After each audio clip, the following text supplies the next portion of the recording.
Tranquility.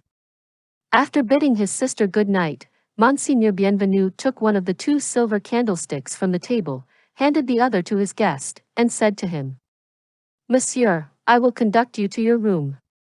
The man followed him. As might have been observed from what has been said above, the house was so arranged that in order to pass into the oratory where the alcove was situated, or to get out of it, it was necessary to traverse the bishop's bedroom. At the moment when he was crossing this apartment, Madame Magloire was putting away the silverware in the cupboard near the head of the bed. This was her last care every evening before she went to bed. The bishop installed his guest in the alcove. A fresh white bed had been prepared there. The man set the candle down on a small table. "Well," said the bishop, "may you pass a good night. Tomorrow morning, before you set out, you shall drink a cup of warm milk from our cows." "Thanks, Monsieur l'Abbé," said the man.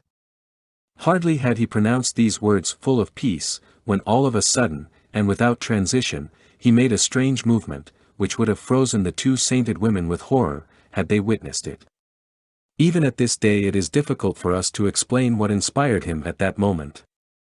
Did he intend to convey a warning or to throw out a menace? Was he simply obeying a sort of instinctive impulse which was obscure even to himself? He turned abruptly to the old man, folded his arms, and bending upon his host a savage gaze, he exclaimed in a hoarse voice. "Ah! Really? You lodge me in your house, close to yourself like this?" He broke off, and added with a laugh in which there lurked something monstrous. "Have you really reflected well? How do you know that I have not been an assassin?" The bishop replied. "That is the concern of the good God."